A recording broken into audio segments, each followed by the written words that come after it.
bienvenidos otra vez a otro capítulo de Con B de Vulva. Hoy se va a poner bueno, porque vamos a hablar de lo que nadie quiere hablar, que es prácticamente de sexo.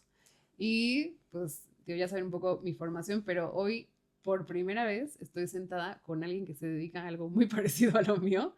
Estoy con la doctora Ivana Maupomé. ¿Lo pronuncié Bonito. bien? Sí, sí. Sí. Entonces les voy a platicar el muy amplio currículum de Ivana para que se den idea más o menos de qué vamos a hablar hoy. Ivana es médica egresada de la Universidad de La Salle, tiene una maestría en sexología por la Universidad de Curtin en Australia, está certificada como médico canaterapeuta, que me acabo de enterar que si ahorita les platicamos, cuenta con, la verdad, muchas especializaciones en salud sexual, diversidad, psicoterapia, atención a personas trans y de género diverso, y su enfoque hoy se está centrado en la salud sexual y emocional, así como acompañar a personas con vulva y de la comunidad LGBTQIA+. Más. Muy bien. Así que la verdad tenemos planeada una entrevista súper interesante para hoy. Bienvenida, Ivana, gracias por aceptar la invitación. Gracias por tenerme aquí. Ya, vamos de golpe a De lo que lleno, vinimos, sí. ¿no? Eh, Fíjese que es muy curioso que Iván y yo nos acabamos de conocer tipo en este segundo, porque beneficio de las redes sociales es que a través de ahí nos pusimos en contacto y conocimos el trabajo una de la otra.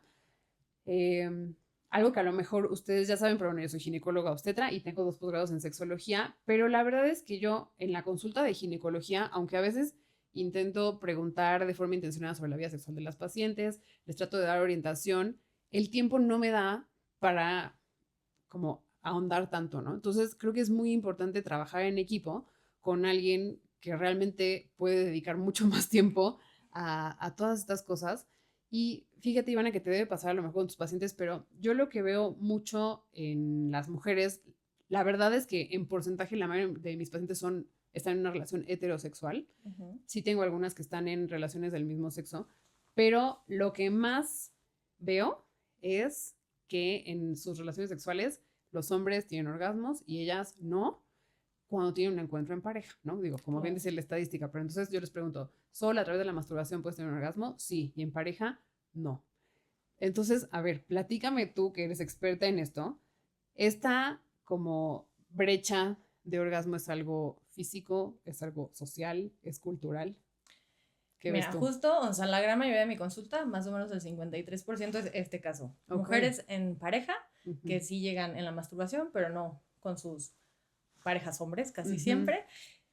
La brecha orgásmica sí pudiera considerarse que es en gran parte algo cultural social, porque ujú. justamente la práctica más común es la penetrativa, ¿no? Sí. Penetración vaginal, y esa es la manera en la que los hombres llegan casi siempre Ujú, al orgasmo. ¿Por qué? Porque emula muy bien lo que hacen durante la masturbación. Pero claro, si preguntamos por prácticas masturbatorias en las mujeres, la penetración es pues casi nula. claro. Estamos hablando de, creo que solo el 2% de quienes solamente introducen algo a la vagina para llegar al orgasmo. La gran mayoría estimulan clítoris de Claro, algo diferentes maneras, externo. Ujú, justo.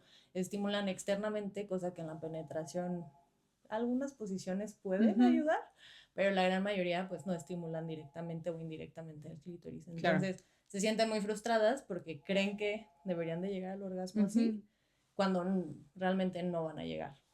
Yo siempre digo como que no estamos diseñadas justo para llegar al orgasmo a través de la penetración, pero creo que mucho de la escasa educación sexual que tenemos y la forma en que nos enseñaron que se tiene que tener relaciones es como si solo existiera la penetración, pero a los que les funciona súper bien es a los hombres y a nosotros, como bien dices, muy más o menos. Yo, no sé si te pasa, yo algunas veces lo que les recomiendo es que deberíamos imitar un poco más lo que pasa en la masturbación, llevarlo al encuentro, como que al encuentro en pareja, pero justo lo que veo en algunas mujeres es que ellas creen que están como que fallaron. Yo no tengo la capacidad de llegar a un orgasmo, pero es porque siempre han intentado a través de la penetración. ¿Te Sí, o pasa sea, eso? todas creen que hay algo mal con su cuerpo, Claro. con algo con ellas. Algo está mal porque Ujú, además su amiga les dice que ella sí, y pues coincide que su amiga por alguna razón sí está llegando. Al final del día ujú. sabemos que el orgasmo vía vaginal sigue siendo el Del clítoris. clítoris. Ajá. Entonces es como, bueno, a lo mejor la distancia clítoris-introito es un poquito más corta y eso Sí. normalmente se asocia con mayor capacidad orgásmica en penetración.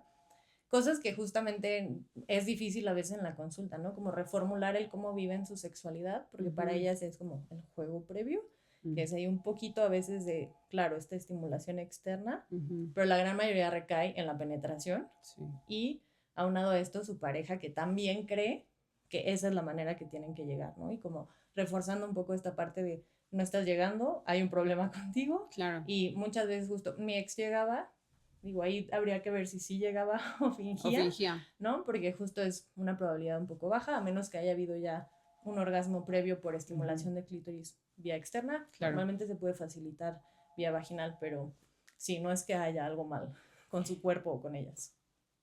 Te debe pasar que las mujeres tipo en el Vanidades son estas revistas donde enlistan los tipos de orgasmo, como si estimulando una cosa tienes un orgasmo de este tipo, estimulando otra parte de los genitales tienes otro, que si los pezones, que si no sé qué, pero en realidad lo que sabemos científicamente es que el órgano que nos puede llevar al orgasmo es el clítoris, ¿no? Y porque tú ahorita dices ciertas posiciones, etcétera, etcétera, platícanos entonces, ¿qué porcentaje de mujeres llega a través del clítoris y qué porcentaje solo a través de vaginal, aunque sea indirecto? ¿Qué ves en tu práctica? O sea, aquí, justamente, si pensamos nada más en porcentajes duros de masturbación, o sea, estamos hablando que solo el 2% solo introduce algo a la vagina y llega, al final del día, reitero, introducen algo a la vagina, pero están estimulando indirectamente al clítoris y solo es el 2%. Luego estamos pensando en un 10-12% que introducen algo a la vagina y, aunado a eso, estimulan externamente el clítoris. Y todo lo demás, que según mis cálculos, que son como 10, o sea, bueno, si eso es un 10-15%, entonces estamos pensando 75. Sí, vamos a dejarlo en 80 porque 80, mis matemáticas son malas, pero un 80% solo estimula externamente el clítoris. Entonces, es difícil, si solamente recaemos en la penetración, que vaya a haber un orgasmo penetrativo. En la actividad ya con pareja, si estamos pensando que 1-2 mujeres de cada 10 puede llegar por vía vaginal al orgasmo, pero reitero, decimos vía vaginal, pero es el clítoris, ¿sí? Y esa penetración está estimulando indirectamente al clítoris. Claro, como a veces la fricción. Sigue siendo el clítoris al final del día. Entonces, antes de pensar que ustedes tienen un problema para llegar al orgasmo, a través de la penetración, intenten estimular la zona adecuada, ¿no? Justo, o sea, pueden estimularla durante la penetración o antes, y de esa manera ya está estimulado el clítoris y tienen un orgasmo en ese juego previo que también me genera estrés porque pues nada más nuestra jerarquía dice que la penetración es lo máximo y todo lo demás es juego, pero también cuenta como sexo. Si tú llegas ya a un orgasmo con ese juego previo, es más probable que puedas tener uno vía vaginal. Sí, como que no... Sí, o sea, es desde el inicio del encuentro, que los gringos como, o no los gringos, como que en inglés se llama... Foreplay. El foreplay, pero no es un momento separado, ¿no? Es nada más, pues sí, se suma... Sí, solo son cambie, más prácticas. Exacto. Aunque cambie la práctica después para el objetivo que tienes, pero todo cuenta. Yo veo mucho daño que hace la pornografía. Platícanos, ¿qué opinas? Yo literal les digo, o sea, ver porno es como ver Star Wars, es ciencia ficción, nada es cierto. Sí. ¿Y qué daño hace, no? O sea, creo que la gran mayoría de las personas que consumen pornografía es de su estándar. Entonces, muchas, ¿no? Llegan, no puedo squirtear y yo... Bueno, o sea, ¿y de dónde sacas que tienes que? No, la pornografía, o mi novio que ve pornografía, me está pidiendo, ¿no? Que tenga uno. Es como, bueno, es que eso es la pornografía, obviamente no sabemos el detrás de cámaras, nunca se habla de consentimiento, evidentemente todo es penetración, todo es el hombre como el centro de ese placer y la mujer como un medio para que él llegue, entonces mucho de lo que se aprende está mal. Ya, yo ya no veo hombres cis hetero, pero cuando los veía justo muchos venían sin una verdadera problemática, pero su estándar es como, justo en la pornografía duran 40 minutos y yo no duro 40 minutos y es como, claro, es un estándar muy de Hollywood que no podemos nosotros compararnos porque hay mucha producción detrás. Entonces creo que eso es en lo que más llega a afectar, en que su estándar es algo muy real y la vida real es muy diferente. Es muy diferente. Yo a veces lo digo un poco de broma en la consulta, pero como digo, los hombres tuvieron educación sexual en la pornografía y nosotras casi que en las películas de Disney, ¿no? Y entonces se vuelve muy difícil las expectativas del hombre, que es este encuentro, la verdad, con un poco de violencia, como justo eso que dices, que nadie habla de consentimiento, la mujer siempre sí, siempre llega al orgasmo a través de la penetración, los hombres eyaculan y inundan el cuarto, ya sabes, como se vuelve también con expectativas muy difíciles, pues no difíciles, más bien imposibles porque son falsas. Y si esa es la única educación sexual que tienen los pacientes, pues todos van a pensar que están enfermos, ¿no? Sí. Tanto hombres como mujeres. Y justo mencionas, bueno, Disney o yo digo Hollywood, que también Sí. tienen ese problema Exacto. de llegan al mismo tiempo, llegan y hay fuegos artificiales, Claro. Apenas hubo estimulación y todo el mundo la está pasando bien, entonces también de pronto es como, pero no pasó nada cuando tuve un orgasmo. Y yo, ¿qué esperabas? Casi, Claro. y sí, de pronto es como fuegos artificiales. Y yo, claro, lo aprendimos de Hollywood, Sí. ¿no? No de la pornografía, pero también hay un estándar irreal, aún en Disney. De que gritas y se enteran los vecinos, Sí, de sí. que... Ahora, hablando de no ignorar el foreplay o ni siquiera llamarlo así, ¿te parece que parte de esta falsa creencia es que el orgasmo es como el protagonista del encuentro y entonces por eso es que le quitamos importancia a lo anterior? Sí, porque además la gran mayoría califica sus encuentros o califica su vida sexual alrededor de si hay orgasmo o no. Sí. Entonces tengo pacientes que están teniendo orgasmos, pero su vida sexual no es satisfactoria por otros motivos. Y pacientes que, a pesar de que no están teniendo orgasmos, sí están disfrutando su vida sexual. Claro. Pero les conflictúa pero no estoy teniendo un orgasmo, pero me la paso bien y disfruto y hago otras cosas. Entonces sí creo que un poco la problemática es que usemos esa, o sea, o el orgasmo como métrica, parámetro, claro. de esto es exitoso versus no. Sí, como que falló tu encuentro, perdiste el tiempo Sí. si no terminó el La orgasmo, pasaste ¿no? súper bien, estuvo increíble, conectaste, todo, probaste nuevas posiciones, pero no hubo orgasmo. Y lo descalifican inmediatamente. Claro. Te voy a decir, lo que más hablo yo, porque además digo, veo pacientes embarazadas, posparto, menopausia, y es que nadie entiende cómo funciona el deseo sexual. De entrada pensamos como que nos llega del cielo, y yo siempre digo, es una chamba. Entonces, platícanos un poquito de esta idea de que si no tienes deseo sexual espontáneo, estás chafeando. Platícanos cómo funciona el deseo sexual. O sea, justo, mencionaste el espontáneo, pero tenemos otro que es el reactivo. El reactivo. Entonces, el espontáneo, sí, ese es el que cae del cielo, que, estoy trabajando y boom, tengo ganas de tener sexo y no sé por qué. Ese es el espontáneo, normalmente se asocia un poquito más a testosterona y otros factores. Y está el reactivo, que dice que necesitamos que haya ya un estímulo y que mi cuerpo pueda reaccionar ante esos estímulos.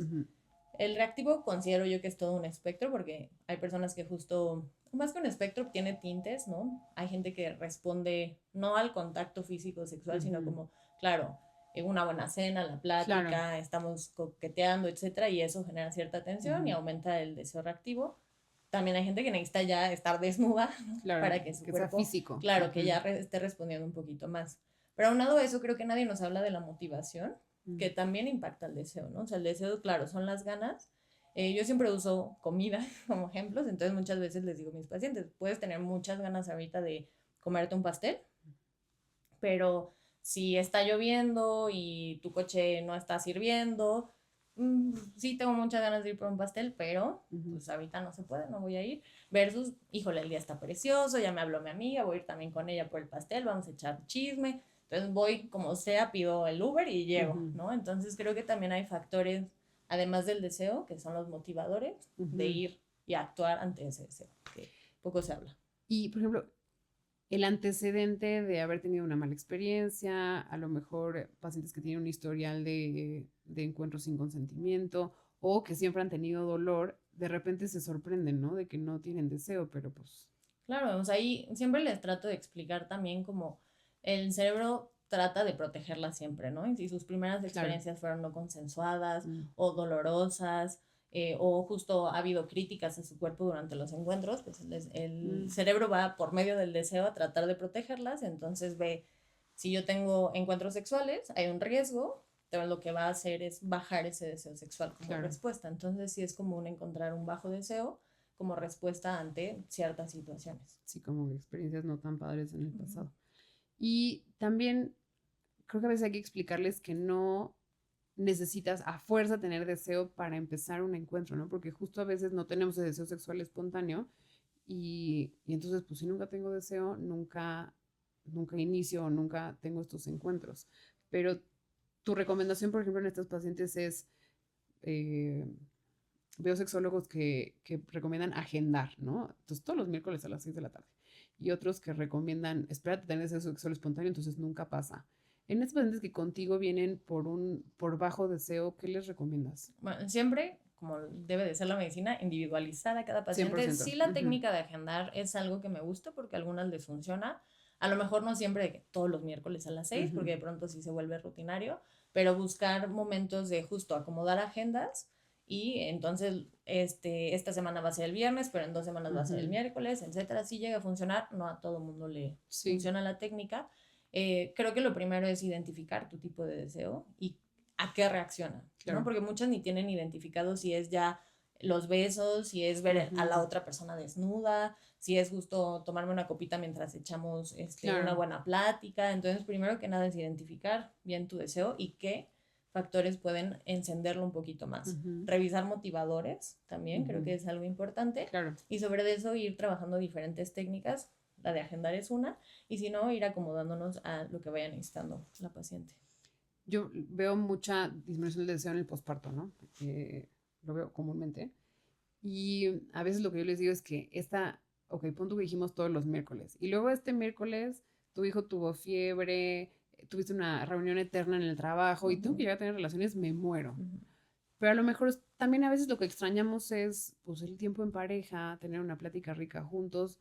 Yo creo que eso a veces se puede agendar y si termina en sexo, pues maravilloso, pero a lo mejor lo que extrañamos es nada más no hablar de los hijos. ¿Lo ves esto tú también como que en el posparto? Bueno, no sé, no necesariamente solo en el posparto, yo creo que esto también teníamos plan de hablarlo, cómo cambia, cómo cambia el deseo a través de la vida y en una pareja que es nueva o que ya lleva muchos años juntas, ¿qué ves? ¿Cómo cambia el deseo en estas personas? Sí, o sea, justamente el deseo, bueno, quitando ahorita entramos al posparto, pero justo una relación larga, porque ahí creo que en el posparto también interfieren otras cosas. Una relación larga, pues sí, se empieza, cuando empezamos, la dopamina está loca, se libera todo el rato y eso hace que queramos, pues obviamente, tener, siempre que veamos a la pareja, claro, sexo, ¿no? Entonces, hay como esta neuroquímica detrás de ese deseo tan espontáneo y reactivo y de todos ahí entremezclados, porque obviamente también hay cierta distancia de no sé bien si le gusto, si claro, vamos a durar, si hay un futuro. Entonces esa incertidumbre genera que liberemos todavía más. Ya establecidas, y creo que todavía pasa más cuando ya hay una formalización de o boda o mudanza, ¿no? O sea, como que ya hay un compromiso en donde estamos pasando más tiempo juntos, específicamente cuando se mudan y empiezan a convivir. Antes había como, aunque no lo veamos, sí había esta agenda de, lo voy a ver el domingo, entonces sí, claro, vamos a ir al cine, vamos a tomar el helado y luego claro, y vamos a besarnos, ¿no? Sí, y a ver en qué acaba. Ahorita pues ya la rutina pues nos vemos todos los días, claro, entonces ¿para qué agendo un rato y se va a dar eventualmente? Cosa que no pasa porque ya no, pues ya hay mucha familiaridad también y esa familiaridad hace que la dopamina no salga no tanto, emociona tanto, justo, sí, no le emociona tanto que ya lo hayas visto roncar, sonarse, cocinar en el boxer, o sea, como que le pierde esa emoción y ya no se libera tanta dopamina. Obviamente eso puede, cambiando dinámicas, seguir aumentándose esa dopamina.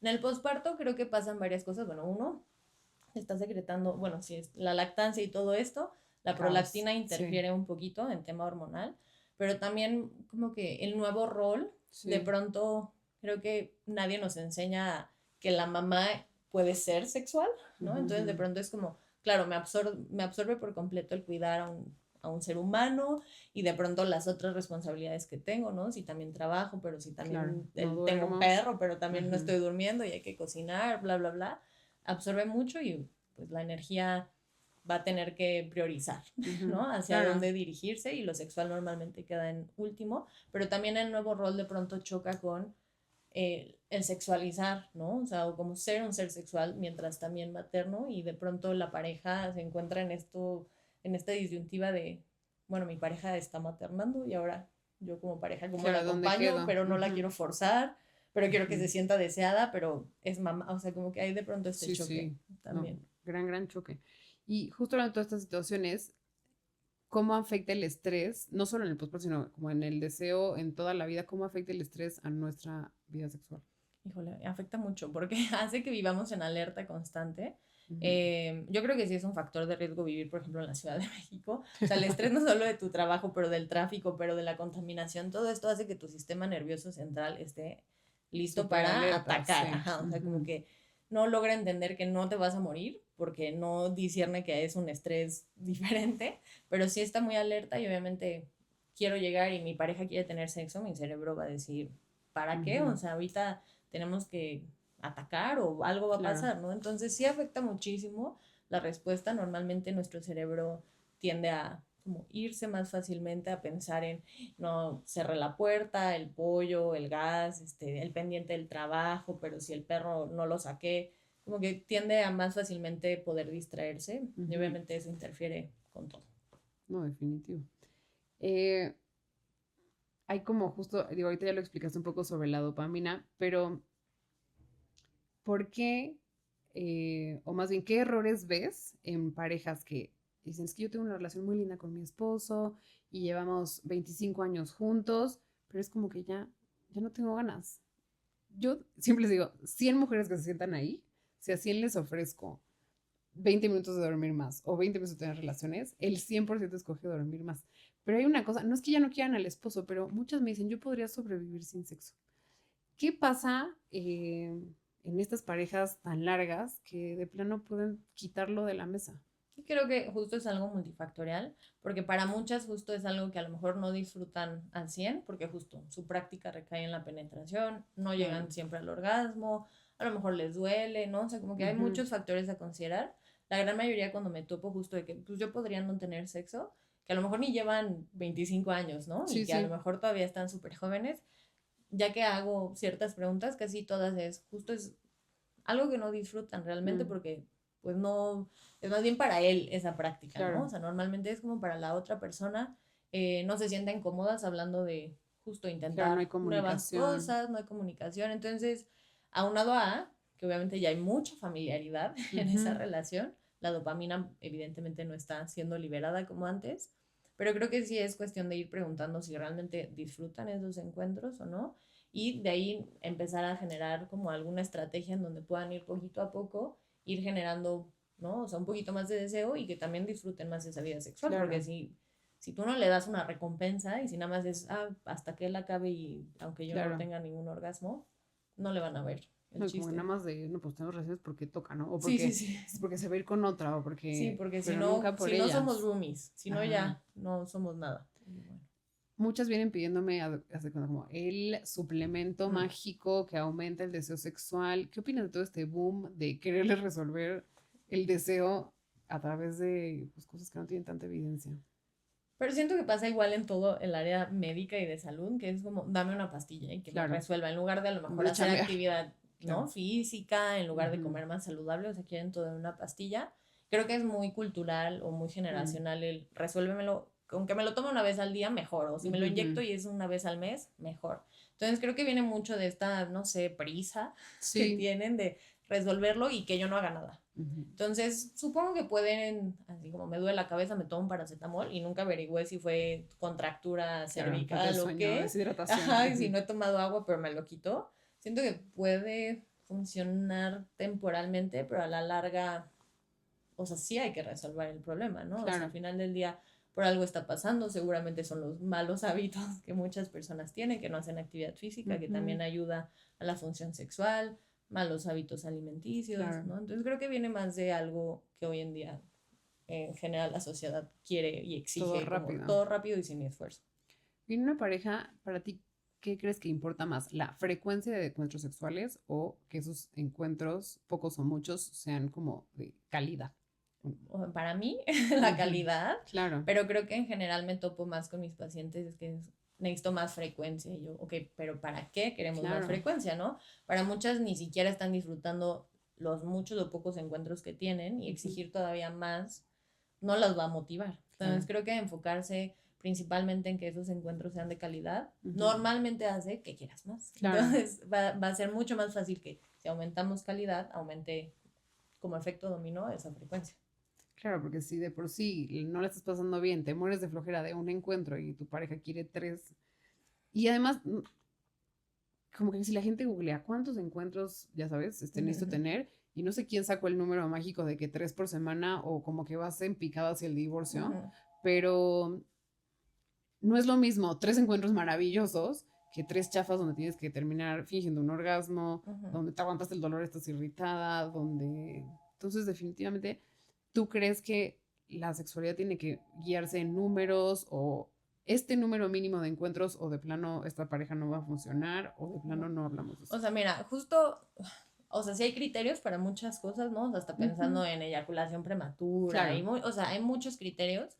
Mi pregunta principal siempre es, o sea, si les genera angustia o no. Justo, sí es un ¿no? problema, ¿no? Claro, y ya de ahí entender, ¿no? O sea, muchas veces justo piensan que el problema se va a resolver entre más sexo tengan, porque pues es como una leyenda urbana o yo qué sé, y es algo aprendido.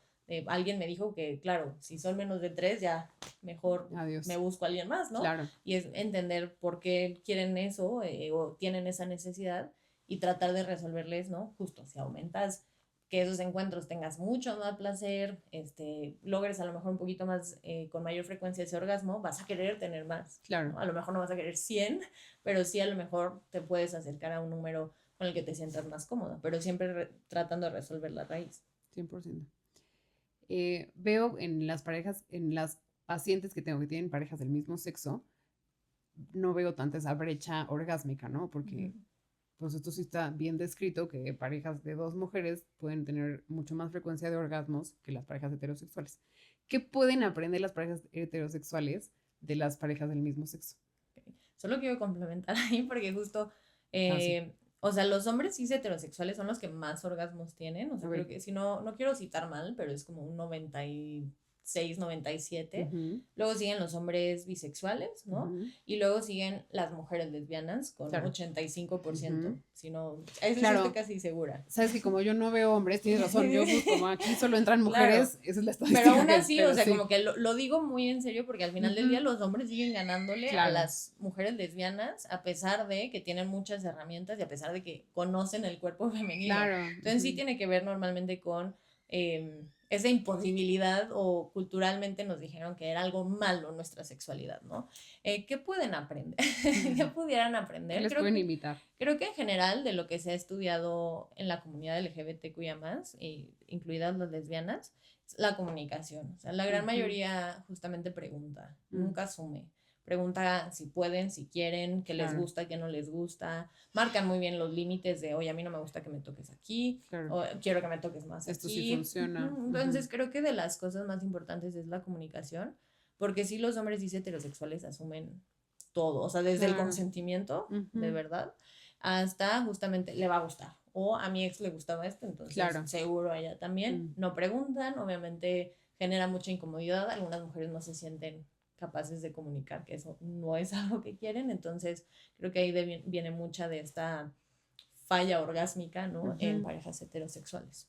Yo eso veo mucho falta de comunicación, lo veo más en ciertas generaciones, o sea, mis pacientes que ahorita tienen menopausia, pacientes que llevan años fingiendo orgasmos y que a lo mejor no han tenido uno en años, y entonces, obvio, pues, ¿cómo le aumento el deseo sexual a esa mujer cuando, pues, ganas de qué, ¿no? Va a tener.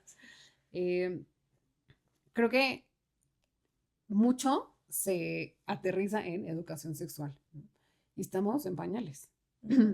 Para ti, ¿cuáles son los errores más comunes o los mitos más comunes que tiene la gente o falsas percepciones y que afectan mucho su vida sexual?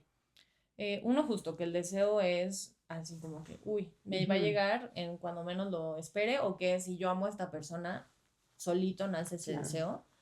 El segundo, o sea, no lo estoy diciendo como en orden de importancia porque creo que todos afectan, pero justo que la penetración es lo máximo y que tengo que llegar al orgasmo con la penetración, porque sí, o sea, el 53% de mis pacientes vienen por ese problema y es difícil sacarlas de no vas a llegar por la penetración, o sea, no.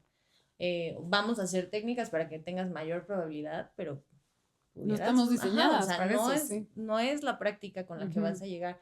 Entonces creo que ese es otro, y el orgasmo como meta. O sea, definitivamente, porque además te ensañas en, tengo que llegar, y entonces estás ahí aferrada, tengo que llegar, y el cerebro, pues, no, o sea, no, necesito que me sueltes tantito para que podamos llegar, pero La gran mayoría es que pienso y ya tengo que llegar y ya voy a llegar y ya me tardé. Y entonces, ¿a qué hora llega? Ajá. Y pues están más, fingiendo. claro, y están más preocupadas por eso y como ya piensan que se tardaron mucho, entonces ya mejor lo finjo y ya. Entonces creo que sí, el orgasmo también interfiere en el disfrute. Sí, como dejarles claro que puedes tener un encuentro sexual satisfactorio sin llegar al orgasmo. Sí, y que entre menos te aferres a él, más seguramente más va a llegar. 100%. Oye, Ivana, muchas gracias por todo lo que nos compartiste hoy. Yo podría hablar de esto horas y horas y horas y de cada cosa que desmenuzamos, hablar un podcast entero y podemos hacerlo, pero creo que es una buena como introducción de también tú a qué te dedicas, como que creo que antes no se hablaba de que existían los sexólogos o era como que un territorio de los psicólogos, ¿no? Y no había medicina en la sexología o sexología en la medicina. Creo que cada vez somos más, me parece súper necesario. Entonces, platícanos cómo te pueden encontrar, dónde te pueden encontrar, qué tipo de pacientes recibes. Claro, bueno, mis redes, todas mis redes, que creo que nada más tengo TikTok e Instagram, me pueden encontrar como doctora.lectora. Doy consulta online, así que no importa en dónde estén en el mundo, les puedo atender. Atiendo únicamente a mujeres y a la comunidad LGBTQIA+, así que solamente a ellos. Perfecto.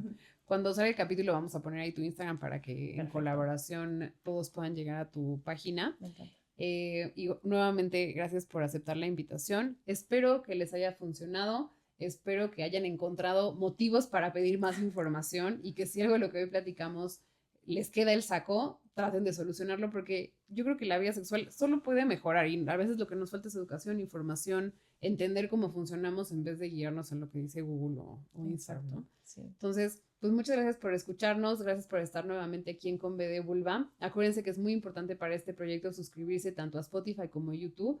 Y si escuchando esto piensas en tu amiga que dice que nomás no llega al orgasmo a través de la penetración, mándale este capítulo porque creo que le puede ayudar muchísimo. Así que nos vemos pronto. Gracias. Adiós. Bye, bye.